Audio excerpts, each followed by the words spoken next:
Kentampo edinu free mu kasem ye frɛ no katapo na se kyerɛ sɛ bo homoden ana yero ho ye wo bipo kesi bia obɛfro ansa na waduru ha enti bipo no ne froiden enti ye nananom duru ha se ye mo ye homoden na ye mfro enko yenim eni busome miensa asojafo nyina pani ba ha se opasa se asi barracks obehia ye wo man heni fie ama yakoma wo mo asase ne bi ama ono mo kra hye adwuma se busome mienu ni MC municipal chief executive opasa se dia ye astrotef oba ha ya na eni ni hia bibia ya aban di bia wo yasase so aye na ye obi a yaje watra na okodina bonten na wo ka asem foforo na wo ya de foforo ebe ma ni briaba ye mpe basabasa awo na yaje wo no eja ne ono mo ya Kentampo bejo ye Kentampo ma de ye tanko waterfalls ye fula force na na epese edi ani aye kro ne mom no ye ntumi marketing yi ye nuanom kranzafo ono mu nim se ono me ye nuanom esase ye nananom ono matena efiri 1720 ho a ono mu firi amakom eba ye no beto ye odonkron kwanta ye je won feso ono munye ya tamfo ono munya ne omoye no Kentampo nye ono modia ono mo ani mpefe se Kentampo mu ni asase wo ha ne ono moye no emfa sunwie mfa mreye na nafa nyina ma oyeye nua osanso kra ware moni ne yere pani eye moni onya ne a oye no mra French soldiers edifiti ono mo wala Côte d'Ivoire ono mu wura mbepie yenso ne yeje won feso 1924 ana won be ye confirmation 1954 na mrofo no kra we zongofo ono mo ye yayonkofo yebusua no ma ye free bi no maame ne papa no no ba be se ye ntemu kwa de nyina ye nkambom na Kentampo nyo obie ne otumi hunahuna moni Asante di hu adanse we were part of Asante Confederation Asante efa ya yonko ye seat eda so Asante besinne okon ba ye akatamanso woni ne keka ho mufo koboa wo Asantefo ebeyi apa ye bia mufo free ha ekokọ yi musuo de mawo ansane wo makokon Asante ni bia di adanse abusua de mawakwa ba de ba Old Boga TV so abibia obehia ye no e Facebook YouTube and TikTok social media babia ye wo hono bomodi na oni yen entere abusua num na unua nso ente yenka na ensemode ne nkomode bia ye titise ya ye de ba no abribia de tumu a wonso benya notification na watimi ahwe so wo hwe bi na wani je ho so beka bibia afa ho a comment section no ho ma obetimi de comment ato na ade ba kwin na beka so asere wo se aya abomodi amo wa krutire na wo krutire na ho nte isan se we ebeda ho afibọ wonana no nyina beba ba behwe bia bekenkan na obeba bekan no na wonsem atwero ye ni eda ho ya asebia mu na ankwankotwa ye nti ma wonsem no ho nte ya asebisa na obebisa bisa na ye nkyere omu se yen kanto so afabra atenie bia anim enti yentu ye hofo wasakwa na so midin de upon checheku na eneda yebusu a ye wo Kentampo ni nada e wo mo traditional area na nananom edi amamre ni amamre agukwan mu a yehwe na se ne afibia wo ye no ba ye munu bia ba nananom ya amamre ni amane wo nkrunkru ahodo nyina so wi a nyina ba behia mu e wo Kentampo na nanaman hene ene ne dom enso aye ne twato okra enuti ena ne wo hai na samre amino kase de mitire ayeye na me no su tire ayeye ama yenya ye nana Kentampo hene na nkasa ewo ye nchen nana kwaku busi bereyao nana dino de memo no asen asisu ama me san se din de ye bono ya modi ya na ya enti nana mema nana nkasa asisu nana adaruma ye boye mu ase ehirawo kwanso no kroso ye da se bebre na ye so ye da se waje ye so wa himfi hanumo nana adaruma mesra dino na nka wankasa wa bodi ya ama me ye frame nana kwaku busi bereyao autosuminu Kentampo hene me sanso ye sompa hene mamu traditional council and mu traditional area nana era sibebre nana daruma ye kasa Kentampo Kentampo Afrika be mu na bakosem kakra obetimi aka ne sen me da sibebre Kentampo edinu free mu kasem ye frɛ no katapo na se kyerɛ sɛ bo homoden ana yero ho mu ye babe soe ha no sane ye kasa hodo bia ifri the then Mali Sudan area emigration by no ye ba ye no ye be soe e be konji asase no enti ufri mu ba Kentampo ha ana mu nkro no bi ba Kentampo ha ye wo bipo kesi bia obefro ansa na waduru ha enti bipo no ne froiden enti na nanom duru ha se ye mo ye homode na ye mfro enko yenim enti katapo bo homode na fro yero ho eno na mai benya din katapo na mrofo no ba ye no na ono muntimi mbodi ni papa ene beye Kintampo mafo na adulterate no. Nice one. Waba abrofo so yi den na ewo Kintampo ho unique ntia na ma abrofo ni ji asa. O se Kintampo no strategic town edaga na nyina mfimfini. Okay. Na seniye tourist site nso wo ha ene asumwa e wo ha nti no na kan no mrofo no ba no mope ha pa. Yeah. Yati okra se emre bi Queen Elizabeth eba ha ye Bangladesh bi a ebetumi a kire oba ye ba bia na oda. Okay. Say Yura Kwame Nkrumah nso ono kra bi si ni dan ene ni fie wo Kintampo waterfalls. Okay. Ehon nso no ota aba ho. Nti emra nibre eba na mambu mu no ewo mu ha na wa behye ha. Oyehwe ne nkran ya unhu no so na o hye ha. Esa sunwei ene nuado a ewo Kintampo nti. Nana asunje ni nuado na ewo Kintampo no. Eniema baako na mienu ben na nana no hunu ni sese ya nhwe ne ye nsia no a ebetumi amasa asunje no enkoso entena ho. Na den na nana mo ye de afa ho so. Say odi anidie ma ne anidie se na emre bia no eya na otayem entiase ni onuado ewo ho. Na de eya ne se bibi eya wo dia na obinum nso se eya wo dia na o peso fakwan bia so eji ade ni free winsem ekobasa emfa anije mani titru se bia wasi wo fie na wode obi obusuani bia betenem na be wiase na otwa wosan twa ne ho se efie ni yemede a anibire beba sure ne senti no se ona ye nananom gi won tena ase eye nkranza ene wangarafo nom no ye gi onom tena ase nuado kwa so nti ene ya onom ye se ya yekuru ya yensa ase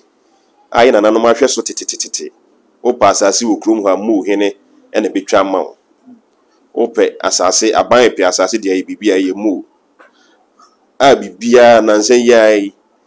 eni busome miensa asojafo nyina pani ba ha se o pa asase asi barracks obehia ye wo man hene fie ama yakoma wo mo asase ne bi ama onom kra hye adwuma se bese busumi mienu ni MC municipal chief executive o pa asase de ya astrotef oba ha ya na eni ni hia ene ko kire ne ba bia sese wo ye no bibia ya aban di bia wo ya asase so aye ne ye na so se obi a yaje watra na okodina bonten na wo ka asem foforo na wo ya de foforo ebe ma ni bria ba sure enti onom fo obu ma yen na mo ye pasumwe enu nti na yedi enye trahaga na ha kese no esase yempe basabasa oso unim se you say bad news travel faster than good news sure nti yenye basabasa enti no ama I say dodonati and enti yankasa miwa Kintampo ha ya na yewo Kintampo is one of the most popular town in Ghana. Sure. Now so ye nipa ye dia no ye popular because of yasumia ye penti. And so awo ho na yaji wo no eja ne ono mo ya Kintampo bejo ya ma ono matase atena so ye mu ye nsase obi ado free esanse ye bosom kese se man koji ade emfiri obi ode amemene mfe de be ma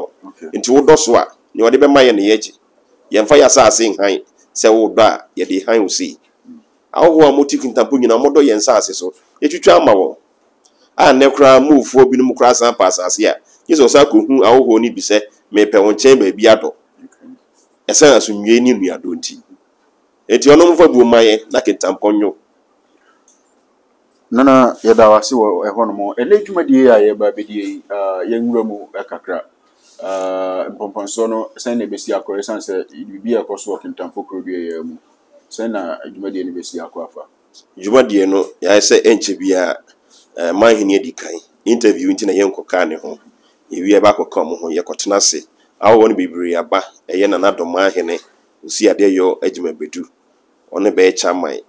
Bono East Regional House of Chiefs ahemfo no dodo nyina eba mu ahemfo do yeti ha kra ka sei yasoa jama hene awo ye paramount chief on North Mo traditional area ono so ni na manfo nyina nso wo kromu ha mo man nyina ebo ha nti nyina ekuhia we ye nigie kese say ye bisi ache esanse bese 25 years ni paramount chief man hini we since 1999 nti amas fa yɛhyia ma ahenya nkasa tene mu no after almost over 2 decades afi na yɛbɛyɛ nti akɔyɛ ade foforɔ ama bebree na mmom no ɛyɛ anigye na yɛkɔ akɔkyeɛ na awɔwɔ no nso ba ɔnom nso abɛhu yɛ nipa su a yɛyɛ ne nipa pan a yɛyɛ yɛ nipa papa mo yɛ do nipa nti obi bia mmra mo obi ama na komantu yɛyɛ ama akɔyie ama Ghana man yato nsa frɛ yɛyɛ wura Vice President His Excellency Alhaji Dr. Bawumia Obeba bi former President Yewura John Dramani Mahama ono nso ba awo bebree ni atitrufoɔ ɛnam ho a ɔno mo ba nti ɛna ɛbɛyɛ kra bɛhwɛ na wo bibi so about tourism you say Bana Kintampo tourism the idea ho hia pa wa no Sena state no etie na we a yenton krama manonefo a hwɛ mi say Kintampo ade hye pi na tutu kwan de na si na nanu mani so a mo pesa mo yanka ye behia mo mo well your tourism no Kintampo waterfalls is one of the most popular waterfalls nkwanhyia bi besi na nse bi mbese 5 years ago to 6 years around 2018 ho no ma yenya aban mu akakra mo no mbe boa yisisi na still ejuma ewo ho esan say sisi Ghana Tourist Board for na manage onom no moji ho sikadi onom no moye ho bibia enti ohwe ejuma kakra da so ho especially abo na ewo fam no ye benya nanka onom abai bibi ti say plank pool nanka nipa tumi dive wo na yi abo no asiesie ho kama esan say onom moji sika ho enti ye besere say investors so betumi aba betumi abepie enwuma kura wo nche ho ezia kane no na waterfalls na ewo krutia ba na de ewo kru mfimfini eho nyina ye sisi adan enti ye boy ye ho modern ye sanso fuller force no nso no eno nso wo ase ha western part eho no kra no anigye wo ho kra sen ha ye Kintampo ma de ye tanko waterfalls ye fuller force na ye pese edi ani aye kro ne mom no yentumi marketing yi nti owo bi bana so ko ha na osan besen ko ha na ni gi wo ha scratching ha nti eno nso no ye boy ho modern se e betumi asisi ho na ho nso aye kra behwe nana ye de komo ne bana wie e bia nanka bibi wo ho a e wo se ye di hu komo a abo ani fa so nana pese o address ya akwanya ni wetumi de nchia ni adesre bibia tubia akwanya wo me da se bebre e me se kakra me ka ne se ye nuanom kranzafo onom nim se onom ye nuanom esase ye nananom onom atena efiri 1720 ho a onom firi amakom e ba ye no beto ye odonkron kwanta ye je won feso ye no onom tena onom amabakosem omo ka kire se ye yaboa won ama onom akro ama modi nkunim emre bia ntokwa bia besi bia na ye koboa won ama omato ye din mu sana onom se ye se onom kra na ma edimu ye frɛ ye ho dega ne mum no ewu mu a nickname bi wana be popular sin odi ankasa eti onom nye ya tamfo onom nyae ne omo ye no Kintampo nye onom dia onom anim pefe se Kintampo mu ni asase wo ha ni a onom ye no emfa sunwie mfa mre ye enti omo ntwa so na fa nyina ma oyeye nua osan so kra ware moni ne yere pani eye moni ne ma ye ofase no yentumi nya omobone emom onya ne a oye no onananom ba ye 1896 onom bedru ha after some more touri na omo kane ho mra French soldiers edifiti onom wala Côte d'Ivoire no onom wura mbepie yen so ne ye won feso ebe ma won ba bi tnai e ma onom kra ware move ma edi kantokwa bia ni yentwe na omo atena sumwie so ne mom no obesore se me nana se hwe bibi so e ma no o se hwe so sa na wo si o na o se ade no fa on ka se fa wa wo se ma wo ka kire se emrofo na abeka se move on pene so na yemfa 5 miles na nkranza nso nyine de 5 miles ne yemfa kan mum ne yemfa form local council 1924 ana wo be ye confirmation 1954 na mrofo no kra we colonial system bi bia ni ho kra ye adwuma na ye se hwe so ye de achewo ye nka sefa na wa be sorry na we nti wa ma de zongofo no ma no ye yonkofo ye busua no ma ye free bi no maame ni papa no no be say ye ntemu kwa Abraham so nim se ne oka no nyina so bi anim tete ba bia wo si ofie ye na eto ma wasi filling station se partnership nso a ye na eto asase no ma ho na asase ye odi anka woto nso oyo hene kra nsa na oje ba bia wo community wo e wo ya asase so wa unim se obedi bayire bia obedi bankedi bia na fashion no ode odwan ne nema e de ba e be sere nananom na ya ma wo kwan na wakwa akoye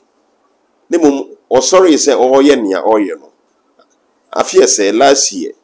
baby awaye na fashion no for several years 20 something years ya mana anye no wo ho na e ha yen ne mo yese say ba ne sa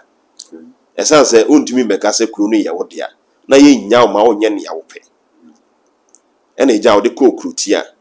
e ho kranka kentampo ho outskirt kentampo ena okoye no wo ho nka wo ye yenua nti omunya ne omoye no ne nyina ye nka mbom na kentampo nyo ne mbom no se ne ye de bia ye ka no no ye mufo we are the Israelites of Ghana. Many people don't know ye no so nso ka ya you for ontumi trete ye obie ne otumi hunahuna mu ni Asante di ho adanse we were part of Asante Confederation. We were part of Asante Council. As at 1744, na ye can Asante adehye ho. Ye na ye the only tribe na ye adehye ansa na banafo beka ho. Eye na fana e beka ho. Asante efa ya yonko ye seat e da so Asante besi ne. Asante fo di ho adanse okon ba ye akatamanso woni ne keka ho. Mufo koboa wo. After demise of Okonfanochi, Asante for ebe yi apa ye bia mufo free ha ekoko yi musuo de mawo ansa na omo akoko Asante ni bia di adanse enti mo bia behunahuna ye oma ne ye dia ye mpene mfa mawo se emrofo kra na dia mawo a emrofo no ya panwo ono mo asase ni tumi aka ya pamo